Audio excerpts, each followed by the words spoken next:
Hey Barberton, this is Mayor William Judge with this week's question and answer forum. Thank you for sending in your questions, and we'll continue answering them as they come in on a weekly basis. The first question is talking about Lake Anna and making improvements there, including the fountain at the lake. So we're continuing to work on the fountain. We'd like to get it up and running this year, but still evaluating the fountain itself, and so hopefully more information coming soon on that. But from a bigger scale, we're looking at renovating Lake Anna.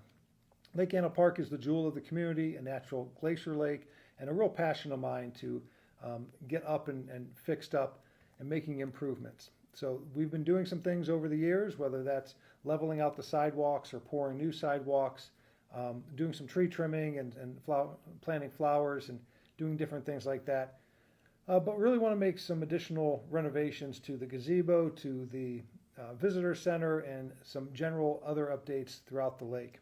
We did apply to the federal government for a $2 million grant. That did make it out of our congressional rep, Amelia Sykes' office, and it goes on to the next round. And so we should hear in October, around October, if we receive that grant or not.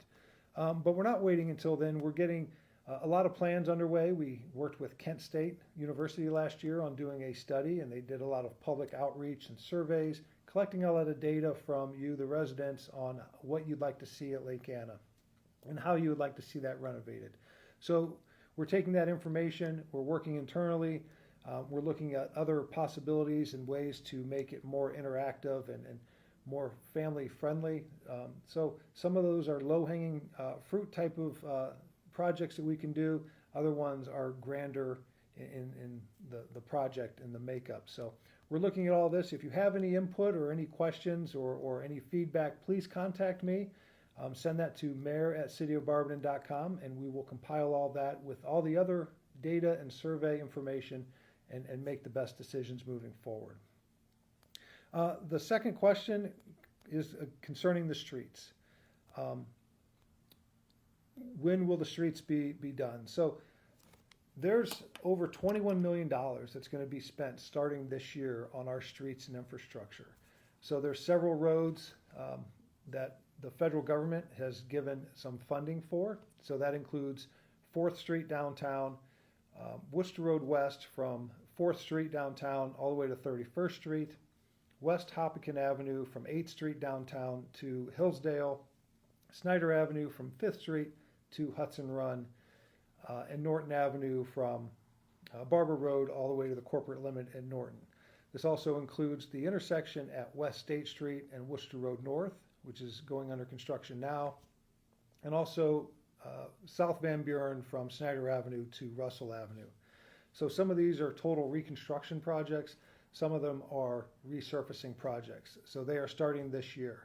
We're also doing 19 residential streets throughout the city, and we've been meeting with residents who live on those streets and updating them and giving them information on what to expect and when the project will start.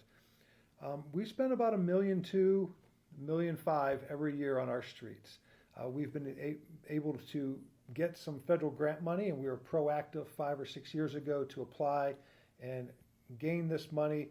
Unfortunately, it didn't come through until this year. So we've got a lot of projects going on starting this year. Most of them should be completed by year's end, but some of them are so intense and so involved that they'll start this year and take about a full year to be completed. So if you have any other questions on our roads, please contact me, and we'll keep moving forward. I know there's a lot of roads that need to be done and a lot of reconstruction and infrastructure that needs to be done, but we're moving very quickly. We're moving forward and getting this stuff done. Another question deals with property maintenance inspections and code enforcement. So we have the town broken into sections. So wherever you live, whatever neighborhood, whatever ward is in a section that is overseen by a property maintenance inspector. From the year's start through the end of May, over 390 violations or citations were sent out. So this includes high grass, parking in front yards, other property maintenance issues that our inspectors have found. They work very, very hard in working with the residents to try to get these property maintenance violations cleaned up.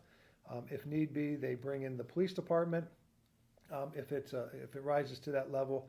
But we really ask that the residents contact the city if you have any questions about any property maintenance violations, or if you think it may be a violation. Please contact the city. If you have a neighbor who is disabled or elderly and they have high grass, or they have needs around their house, painting the exterior of their house, high grass, anything like that, please contact my office and we'll see what we can do to get volunteers to help that resident. But over 390 citations have been issued for property maintenance violations. We work very, very hard, but we also have an ticket system. So if there's a violation or something you feel is a violation, you can always get on the City of Barberton website, fill out the e-ticket. That'll send a message to the appropriate department, and then we can take care of it from there. So really working from various perspectives to help you, the resident, and build our neighborhoods. Our neighborhoods are very important to the overall health and strength of the community, so it's very important that we tackle these issues. The last question, also going back to our roads, it was about 4th Street. Downtown, it's being resurfaced from Barber Road to the dead end at Lake Anna. So the process in resurfacing any road is that they will replace all of the ADA ramps. That's a federal law, so if there's sidewalks there, they have to change out the ADA ramps. That's happening now, and replacing the curb around the ADA ramp. They will grind down the street, and then they will put in a base coat. A street like 4th Street, they have to put new lines for safety reasons for the vehicles, even on top of the base coat. So once they get the ADA ramps done, they will then put a top coat of asphalt on top of the existing base coat, which will bring the entire street up to the appropriate level for drive aprons and also for manholes and water shutoff valves. So on 4th Street, for example, they've done the grinding, they put the base coat, they've restriped it, and now they're fixing the ADA ramps. When those are done, they'll put the top coat on and then spray the lines for vehicle safety. So that answers that question. I want to thank you for joining us. I want to thank you for sending in your questions, and we'll be here next week with more questions to answer. Thank you.